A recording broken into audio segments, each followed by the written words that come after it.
Olá, seja muito bem-vindo e bem-vinda a mais um episódio do nosso podcast Na Cena do Crime, aqui da TV Serra Dourada. No episódio de hoje, a gente vai falar de crimes de trânsito, especialmente de mortes no trânsito.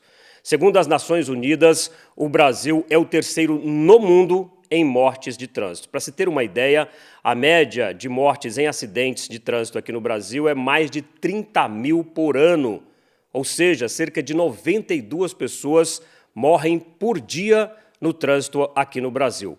Nós só perdemos nessa estatística para países como a China e a Índia. Mas aí é difícil até fazer a comparação, porque cada um desses países tem mais de 1 bilhão e 300 milhões de habitantes. Então, quando a gente compara com essa população, a gente percebe o quanto se mata no trânsito no Brasil, uma vez que temos 212 milhões de habitantes aqui no país. E nós vamos falar de uma morte, na verdade de duas mortes ocorridas aqui na região metropolitana de Goiânia, justamente no trânsito e por conta, mais uma vez, da irresponsabilidade de alguém que causou essas mortes. Esse caso foi investigado pelo 1º Distrito Policial de Aparecida de Goiânia, município em que aconteceu este acidente com essas duas mortes, e eu vou entrevistar, nesse episódio de hoje, o delegado Adriano Jaime, que é o titular do 1º Distrito Policial de Aparecida de Goiânia, que esteve à frente dessas investigações. Delegado Adriano, seja bem-vindo ao nosso podcast aqui para a gente tratar desse assunto. Obrigado, é um prazer estar aqui. E eu queria que, inicialmente, o senhor apresentasse esse caso para os nossos seguidores, para os nossos telespectadores. O que aconteceu e que culminou, resultou na morte dessas duas pessoas que estavam numa moto? Dia 13 de dezembro, por volta de 6h35 da manhã, o motorista dirigindo um caminhão bitrem, ele chega ali na BR-153, ali próximo ao Lombada. Bitrem, vamos lembrar que é aquele caminhão grandão. Grandão. É um dos maiores que existe. Segundo o próprio caminhoneiro, eu conversei com ele, a Polícia Rodoviária Federal me apresentou ele depois dos fatos, eu conversei com ele. Ele me disse que o caminhão descarregado pesa 26 toneladas. Então, assim, é um caminhão muito grande, é um caminhão que, se ele não parar, ele causa um dano. Atropela quem tiver pela frente. Ele causa um dano muito grande, que é 26 toneladas, é muita coisa. E ele veio, que tem placa de 300 metros avisando da lombada, tem a placa de 150 metros avisando da lombada, ele não diminuiu a velocidade. Ele, por causa da embriaguez, acho que ele não notou que tinha aquelas placas, ou ele não leu, e ele foi e colidiu com a motocicleta que tinha diminuído a velocidade ali. Você que vai passar na lombada, você passa ali muitas vezes a 10, 15 km por hora, talvez nem isso. O motociclista tinha uma passageira, e ele veio com tudo e atropelou. No momento da colisão, foi pelo tacógrafo, ele estava a 84 km por hora. Quando a velocidade ali deveria ser bem menor. Bem menor. Porque para você passar por uma lombada, obviamente, você tem que reduzir quase que a zero, né, para poder passar devagar. Ainda mais um caminhão, né, delegado? Sim, você percebe que a motocicleta, o cara passa devagarzinho, porque é normal. A lombada é para isso, para reduzir a velocidade, porque lá tem um retorno. As pessoas fazem um retorno na pista contrária para adentrar nessa pista. Então, tem a lombada para evitar um acidente. Vamos lembrar para quem está nos vendo que esse acidente foi num trecho urbano, ou seja, num perímetro urbano, onde a velocidade aqui nesse local, entre Goiânia e Aparecida de Goiânia, a velocidade tem que ser no máximo 80, e quando se aproxima de uma sinalização como essa, que é uma lombada, obviamente você tem que reduzir. Reduzir, né? Muito, não é pouco. Ainda mais com um caminhão como esse. Ainda mais com um caminhão como esse. E o senhor adiantou aí já que ele estava sob efeito de álcool. Sim, estava sob efeito de álcool. Ele colide com a motocicleta, tem uma frenagem dos pneus, tudo indica que a frenagem não foi causada pelo ele ter pisado no freio, e sim por causa da moto. A moto foi arrastada, segundo o laudo pericial, 69 metros. O caminhoneiro, após colidir, ele diminui um pouco a velocidade e depois acelera a velocidade de novo para fugir do local. Ou seja, ele atropelou as duas pessoas que estavam nessa moto e não parou. E não parou. Ele deu uma diminuída, eu acho que ele pensou, eu paro ou não paro? Aí ele pensou, vou fugir, e fugiu do local. A gente percebe nas imagens aí do acidente, delegado, pedi para soltar de novo, que a pista está movimentadíssima, né? Poderia ter acertado outras pessoas que estavam passando lá na hora, né? Sim, graças a Deus não tinha outras pessoas ali na frente do caminhão, então todo mundo possivelmente talvez tinha vindo a óbito. porque são 26 toneladas, é um peso muito grande, entendeu? Bateu ali, leva. Entendeu? Depois que ele colidiu com a moto, passou sobre a moto, vamos lembrar que uma pessoa morreu na hora aí, que é o condutor da moto, que é o Paulo Eliésio de Souza, de apenas 45 anos, e a Zenilda Borges, 44 anos, que estava na garupa dele, foi socorrida, mas também não resistiu, Faleceu no mesmo dia. Nós entramos em contato com o Hugo, que é o Hospital de Urgências aqui de o Hospital de Goiânia. Urgências de Goiânia, onde ela foi levada. O atendente falou, doutor, provavelmente ela já veio a óbito. Nós estamos só esperando o médico aqui atestar. O que acabou acontecendo depois. O que acabou acontecendo. Bom, ele faz tudo isso aí, bate dessa forma aí, atropela a moto, atropela essas pessoas que estavam nessa moto, e aí ele faz o que depois? Depois dele acelerar? Ele acelera e entra por dentro de Aparecida. Os policiais diligenciaram, pegando todo o trajeto, foram aproximadamente quase 9 quilômetros que ele andou dentro de Aparecida, para despistar alguém que estivesse seguindo ele. Parece que aí, então, a consciência dele já começou a pesar, porque se ele fugiu é porque ele percebeu que tinha acontecido alguma coisa errada, Sim, né? ele sabia que tinha acontecido, não tem como você colidir ali com a motocicleta tal, e no caminhão. Pra você ter uma noção, a colisão foi tão grande que danificou o tanque de combustível do caminhão. Entendeu? E foi por esse tanque de combustível que está vazando que ele foi localizado. E como é que foi isso? Quem que localizou ele? Como é que foi essa história que a polícia acabou apurando depois também? Nós ouvimos uma testemunha, e essa testemunha foi que acionou a Guarda Civil Metropolitana de Aparecida, tudo. Ele conta que ele estava antes do acidente. Aí que ele ouviu aquele barulho, tudo, chegou próximo, ele viu o acidente, e viu lá um corpo de uma pessoa na pista, tal. Aí ficou sabendo, aí ele perguntou para outras pessoas o que tinha acontecido. Ele estava na motocicleta, falou, não, um condutor de um caminhão bitrem colidiu aí e se evadiu. Só que ele olhou na pista e ele viu uma marca de óleo. Aí ele resolveu... Ou seja, o tanque do caminhão furou no momento de passar sobre a moto. Passava sobre a moto. E saiu pingando óleo. E saiu pingando óleo diesel. E ele foi seguindo. E ele fala que as ruas que o caminhoneiro entrou foi para despistar a polícia, despistar alguém que estava seguindo ele. Porque ele entrou em ruas pequenas. Aí até os policiais fizeram, tem um inquérito policial, todo o croquis por onde ele passou. Entendeu? Lá na frente, outros motociclistas começaram a buzinar para ele, alertando que o caminhão estava vazando óleo. Nesse momento, ele parou o caminhão. Tinha até a foto dele arrumando. Nesse momento, esse motociclista que estava seguindo... Essa foto aí, ele estava debaixo do tanque do caminhão tentando arrumar. Nesse momento, o motociclista que estava seguindo o óleo chegou e falou para ele que ele tinha atropelado um motociclista na BR, que provavelmente os dois tinham vindo a óbito, e ele não acreditava, falou que não tinha sido ele, que não era ele, e estava com pressa para arrumar ali o vazamento. Ou seja, para continuar fugindo. Para continuar fugindo. Quando ele arrumou isso, o motociclista lá ligando para a polícia militar, tentando pedir ajuda, e nada da viatura chegar. E quando ele arrumou o tanque, ele entrou no caminhão. Nesse momento, o motociclista estava passando um rapaz pilotando, dirigindo uma retroescavadeira. E ele falou, rapaz, me ajuda, esse cara atropelou um ciclista ali e matou 2 pessoas na BR. A retroescavadeira entrou na frente do caminhão. O condutor da retroescavadeira colocou o veículo na frente... Na frente do caminhão. Para poder impedir que ele continuasse fugindo. Logo em seguida, chegou a Guarda Civil Metropolitana de Aparecida. Aí ele desceu, a guarda até fala que ele desceu enfurecido, que ele tal. A guarda fala que ele estava com sinais de embriaguez claros. Ela até fala que acredita... Além do nervosismo, da agitação toda, né, que ele devia estar descontrolado realmente. Ela até acredita que talvez ele tinha usado ribite. O que não é incomum, né, infelizmente, na vida dos caminhoneiros. Sim.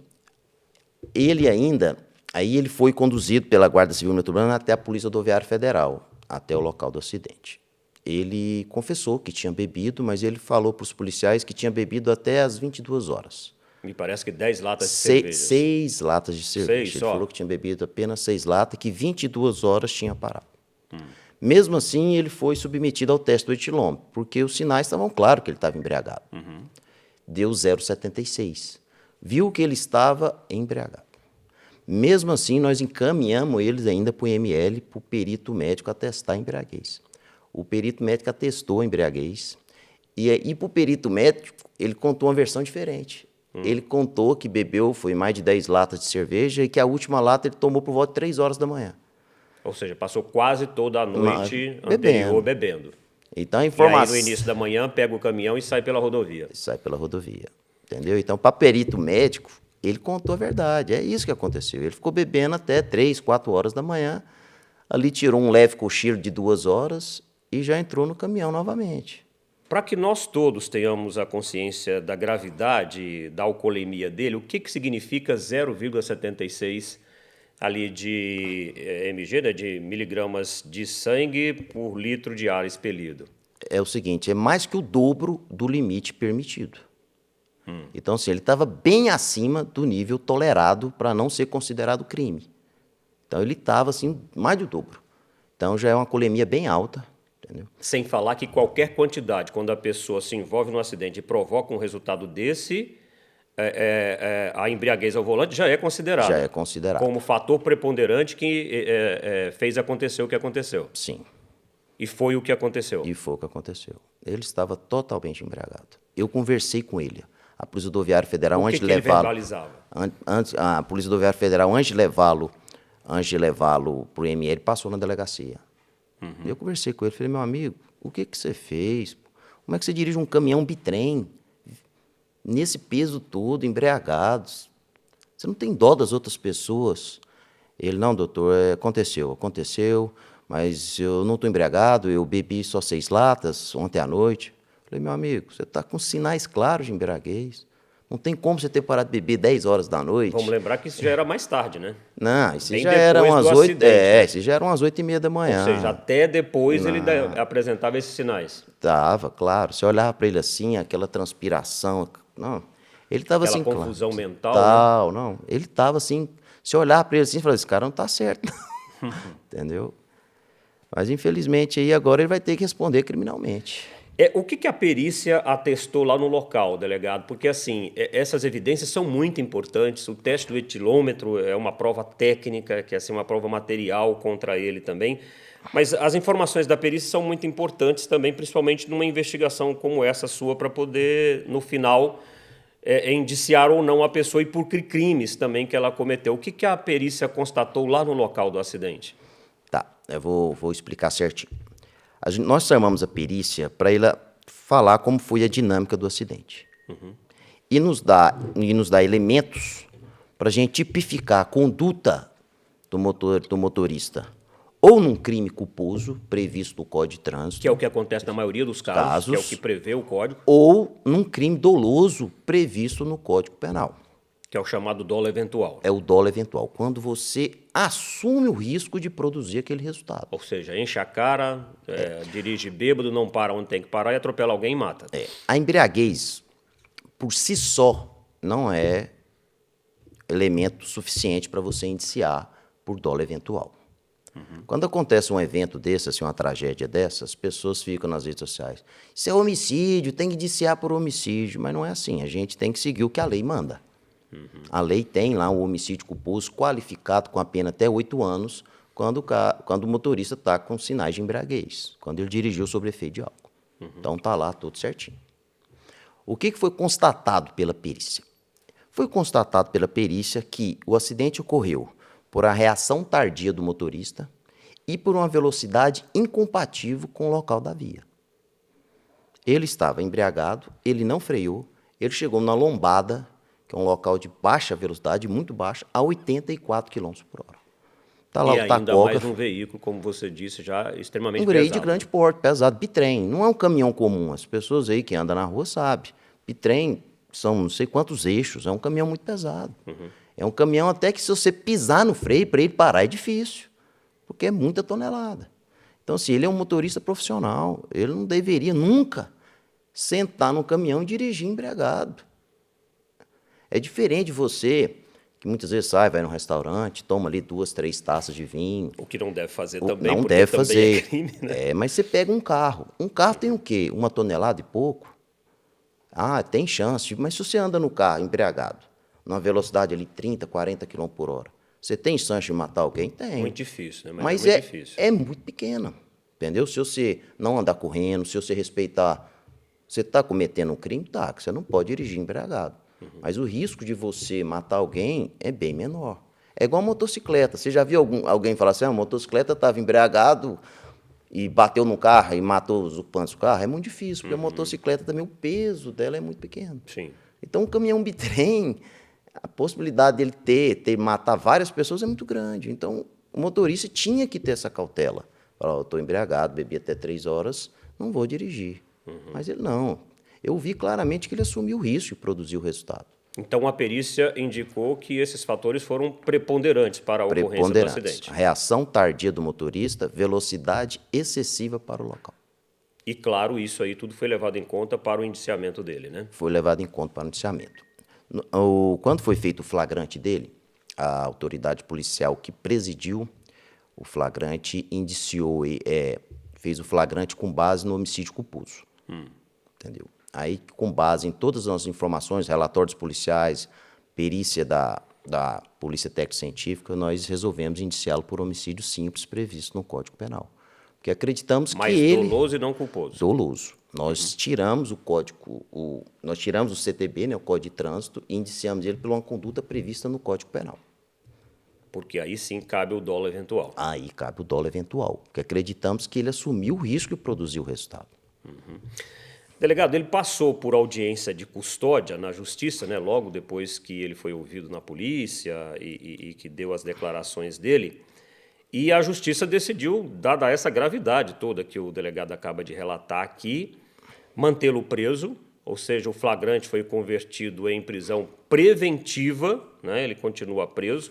Essa audiência de custódia, além do advogado de defesa dele que ele constituiu para essa audiência, participaram também a promotora Yasmin Baiocchi, que defendeu, né, a manutenção da prisão e a conversão em preventiva, e a juíza Isabela Bittencourt, que acabou acatando os argumentos do Ministério Público. Nós temos um trecho dessa audiência de custódia que a gente vai mostrar agora, em que a promotora inicialmente fala justamente dessas condutas todas aí e que levaram ela a considerar que ele se mantivesse na cadeia. Vamos acompanhar. Pela prática dos crimes previstos no artigo 302, parágrafo 1º, inciso 3º e parágrafo 3º, e também artigo 303, parágrafo 1º, todos do Código de Trânsito. Observa-se dos autos da prisão irregular, foram observadas pela autoridade policial as normas e todos os princípios constitucionais, processuais, penais, portanto, o flagrante deve ser homologado. Ademais, os elementos indiciados constantes do auto de prisão em flagrante indicam a necessidade de manutenção da prisão provisória do autuado. Observa-se que há, né, no auto de prisão em flagrante, prova da materialidade delitiva e indícios suficientes da autoria. Também estão presentes requisitos para a decretação da prisão preventiva, quais sejam a garantia da ordem pública, a conveniência da instrução processual, a correta aplicação da lei penal e o perigo gerado pelo estado de liberdade do autuado.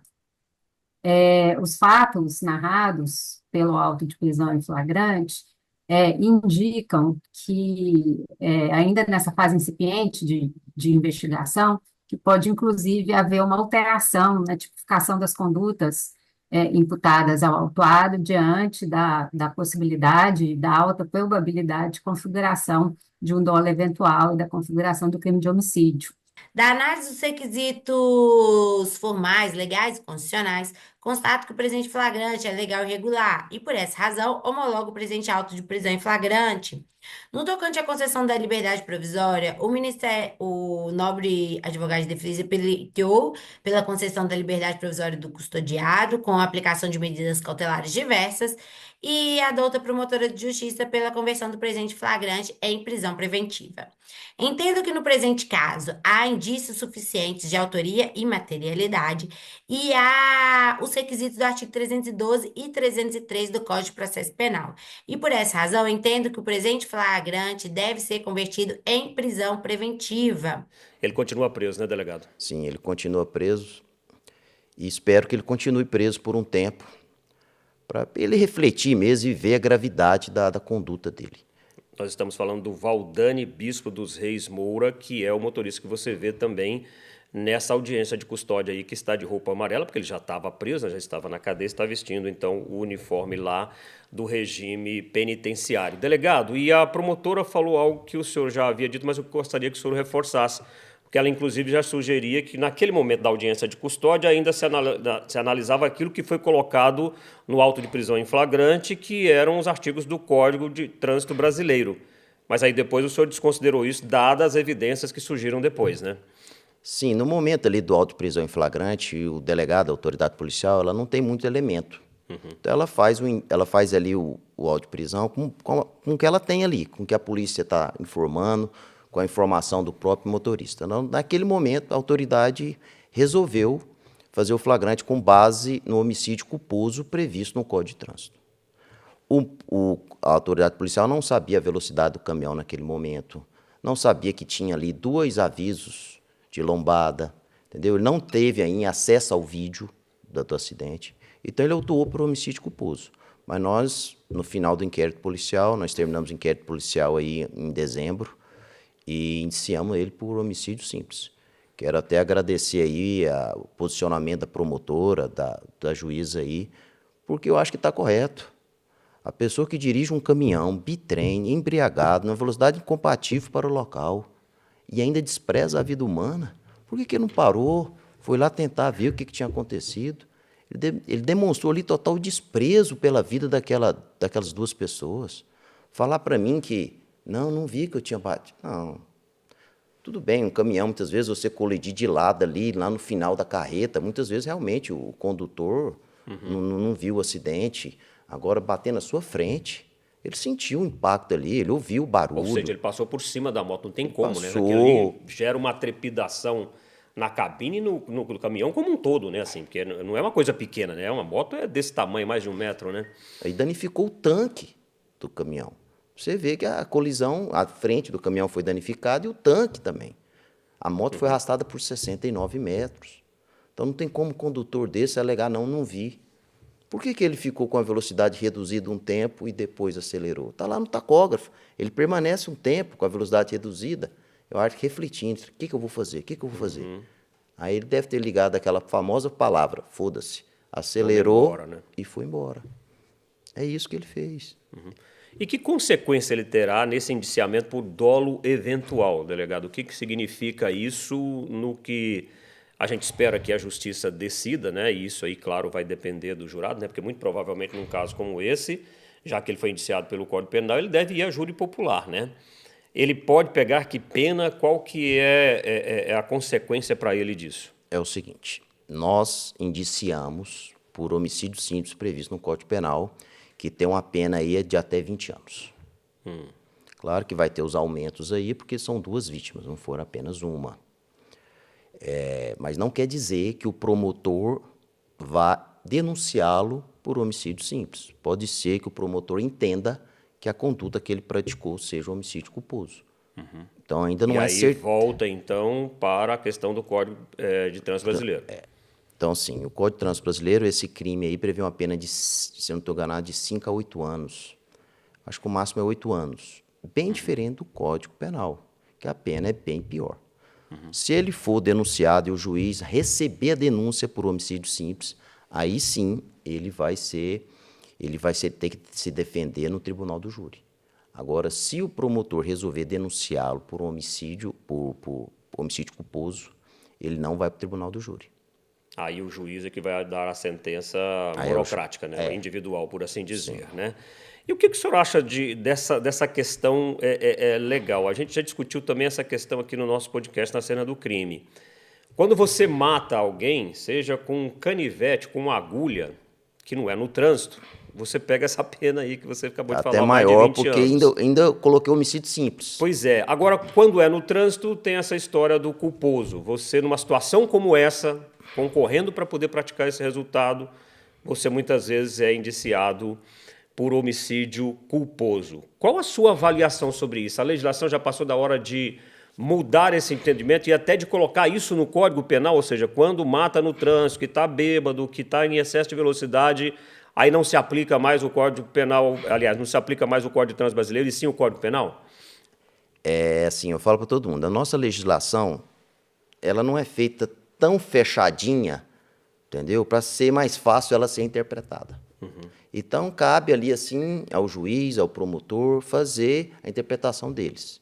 Então, você vai ter julgados, a pessoa sendo condenada por dolo eventual por homicídio simples, porque ele estava embriagado e em alta velocidade.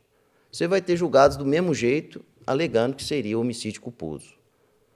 Eu lembro daquele acidente que teve ali na BR, ali na T-63, um rapaz, acho que até era um médico, em alta velocidade. Sim, o elevado do viaduto lá e que matou 2 pessoas e feriu uma terceira. Parece que ele estava embriagado em alta Sim. velocidade, se eu não estou enganado. Parece que o delegado indiciou ele por homicídio, o homicídio doloso, mas parece que não foi denunciado Sim, por não homicídio, foi. parece que foi culposo. Foi desclassificado. Então, assim, o Brasil já passou da hora de nós termos deputados, senadores, que façam leis mais certinhas, que fazem leis que não permitam essa interpretação. Vamos colocar na lei lá, se está embriagado em uma velocidade acima do permitido pela via, o crime será de homicídio simples previsto no Código Penal. Está ali redondinho, não tem como. Eu falo hoje... Isso até refletiria, como é que fala? Teria como consequência uma maior observação dos condutores sobre essa mudança, porque isso aí vai fazer com que muita gente reflita antes de fazer o que faz, que é encher a cara e beber, porque hoje se tem essa consciência. Matei, mas não vai dar muita coisa. Agora, se você tem a previsão de que vai dar 20 anos, eu acho que aí as pessoas refletem melhor, né? O problema no Esse Brasil... efeito psicológico, eu estou querendo Claro, tem um falar. efeito psicológico que é muito bom. Você colocar na pessoa, se você fizer isso, você vai ser condenado. Mas o problema do Brasil é que a impunidade é muito grande. Esse é o problema do Brasil. O problema do Brasil, eu falo para todo mundo. A vítima, o direito dela é pôr a cabeça no travesseiro e chorar. O condutor, o autor lá de um crime, ele tem tanto direito, mas é tanto direito. Aí lá na frente do processo, o juiz colocou uma vírgula aqui, não, anula todo o processo, volta do começo. Aí quando o processo vai terminar de novo, não, prescreveu. Então, assim, o Brasil é assim, tem hora que você fala assim, não tem lógica essas leis do Brasil. A vítima é que é a culpada, né? Que estava na frente da bala que a atingiu e ela morreu. Sim, assim, tem hora que eu termino um flagrante, fico lá 20 horas correndo atrás dos criminosos, eu acabo flagrante 3, 4 horas da manhã, estou morto, que 8 horas da manhã eu já tenho que estar de volta na delegacia, chega às 13 horas na audiência de custódia, o cara foi solto, não tem lógica. O que a população pensa, o que a vítima pensa, fala, não tem lógica. A impunidade no Brasil é muito grande. Nós temos que ter leis mais severas, leis que não permitem esse tanto de interpretação. Com menos brechas, né? Com menos brecha. Nós temos que fazer o criminoso ter menos direito. Quem tem que ter direito no nosso país somos nós, trabalhadores, que pagamos nossos impostos, que andamos corretamente. Nós temos que ter direito. Entendeu? Eu tenho um caso lá de Aparecida que, assim, você fica assim de boca aberta. São duas mulheres, desviaram mais de 1 milhão de uma transportadora. Os empresários estão lá com dificuldade. Nós pedimos a prisão, a justiça negou a prisão. Elas ainda passam na frente da empresa e ficam rindo. Meio que chacoteando, né? 1 milhão de reais, gente. É 1 milhão de reais. Como você furta de uma empresa mais de 1 milhão de reais e está livre? Então, assim, nós temos que melhorar a nossa lei para o juiz julgar conforme a lei. E melhorar nesse caso do trânsito, até por essa estatística que eu coloquei aqui no início desse nosso episódio, mais de 30 mil mortes no trânsito no Brasil e muitas delas, muitas mesmo, por causa disso, da irresponsabilidade de alguns condutores. Se nós não melhorar a lei, dar mais o Código de Trânsito, nós vamos sempre ter esse aumento aí na morte no trânsito. O Brasil sabe, todo mundo sabe que a lei no Brasil é frágil. Se você tiver uma lei mais severa, entendeu? Aí sim vai colocar na cabeça da pessoa, ó, se eu fizer, eu vou preso. Entendeu? Nós temos que ter um investimento maior na Polícia Civil, que é uma polícia investigativa, para que os crimes não fiquem sem solução. Entendeu? Se tiver um maior investimento, você fala, nossa, eu não vou cometer esse crime, não. Porque a Polícia Civil está com investimento alto, eles estão investigando tudo e colocando a gente na cadeia. E a lei endureceu. E a lei endurecer para os criminosos ficarem na cadeia. O problema é isso, os criminosos não ficam presos. A gente está caminhando para o fim, delegado, do nosso episódio. Eu gostaria de saber do senhor qual a previsão que existe dele ir a julgamento. É um caso que é recente, né? E ainda tem todo um trâmite na justiça para poder ele ser julgado, né? Inclusive essa decisão, se vai manter o que você fez no indiciamento, no seu relatório final, ou se vai mudar, né? A última vez que eu olhei o processo, a promotora que recebeu o inquérito policial, ela encaminhou para a promotoria que é responsável pelos crimes dolosos, que ela entendeu que seria um homicídio simples. O promotor que recebeu esse inquérito na vara de crimes dolosos não reconheceu como homicídio simples e suscitou um conflito de atribuição pelo Procurador-Geral de Justiça do Ministério Público. Aí nós estamos aguardando a decisão, entendeu? Para saber se vai continuar com o promotor oferecendo uma denúncia por homicídio simples ou então por homicídio culposo. Quer dizer, até os próprios promotores, o Ministério Já Público, teve ainda uma não tem essa convergência por conta dessa falha na lei. Então já está tendo essa divergência dentro do Ministério Público. E isso pode beneficiá-lo. Claro. Se entender que é homicídio culposo e ele for denunciado por homicídio culposo, provavelmente ele vai ser solto, ele vai aguardar o processo em liberdade. Aquilo que você estava dizendo, né? A gente fica imaginando o que está pensando, né? O que vai pensar, o que vão pensar os familiares do Paulo Eliésio de Souza, tinha apenas 45 anos de idade, e a Zenilda Borges, que tinha menos ainda, 44 anos, os dois que perderam a vida nessa tragédia, né? Aí você pensa, qual que é a sensação da família? Você vê seu marido indo trabalhar, é atropelado por um caminhoneiro, motorista profissional, embriagado, em uma velocidade incompatível para o local, e ele está solto. E você lá sem seu marido dentro de casa, sem o pai dos seus filhos. É difícil para a vítima, não é? É muito difícil. Ok, aguardemos então para ver o que vai acontecer então com o Valdane Bispo dos Reis Moura, que dirigia esse caminhão, que a gente vai mostrar mais uma vez para ficar aí registrado esse acidente grave que aconteceu na BR-153 aqui em Goiânia. Por favor, coloca a imagem, olha só, ele em alta velocidade, atropela a moto, passa por cima dessa moto, o condutor dessa moto morre na hora, que foi o Paulo Eliésio de Souza. A Zenilda Borges, 44 anos, ela foi socorrida, foi levada para o hospital, mas no mesmo dia, infelizmente, ela acabou morrendo. E a gente percebe aí, mais uma vez, que vários carros estavam passando nesse local e por pouco não foi uma tragédia ainda maior nesse acidente aí, porque se ele tivesse atingido outros veículos, com certeza, muito provavelmente, talvez essas pessoas poderiam ter morrido também por conta dessa irresponsabilidade aí. A Polícia Civil já fez o papel dela, já investigou, como a gente mostrou aqui com o delegado Adriano Jaime, dando todos os detalhes dessa investigação. Ele fugiu do local do acidente, não demonstrou nenhuma preocupação com o que tinha acontecido com essas pessoas que estavam nessa moto, ainda consertou o tanque, ou pelo menos tentou consertar o tanque do caminhão para poder continuar fugindo e não responder por esse absurdo que, felizmente, pessoas aí que viram essa tragédia, foram atrás dele e aí conseguiram detê-lo até que a Guarda Civil Metropolitana, aliás, a Guarda Civil Municipal de Aparecida de Goiânia chegasse e fizesse a prisão dele, e ele continua preso porque a prisão em flagrante foi convertida em preventiva. E, claro, a gente vai continuar acompanhando esse caso. Delegado Adriano Jaime, muito obrigado pela primeira vez por estar aqui no nosso podcast, tendo outras investigações, outros casos parecidos, a gente quer aqui a sua presença para poder continuar trazendo os detalhes desses casos para a nossa audiência, tanto no nosso YouTube, no nosso canal do YouTube, como também na TV Serra Dourada. Muito obrigado e até uma próxima oportunidade. Eu que agradeço aí a oportunidade aí de mostrar um pouco do serviço e do trabalho da Polícia Civil. Muito obrigado. E é isso. Se você ainda não é inscrito aqui no nosso canal do YouTube da TV Serra Dourada, por favor, faça a sua inscrição.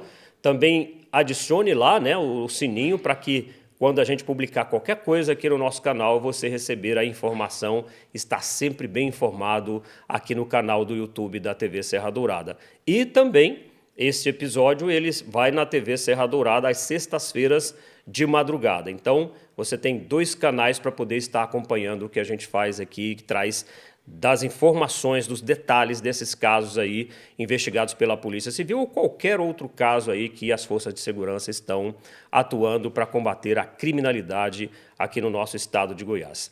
Muito obrigado pela sua companhia e até o próximo episódio.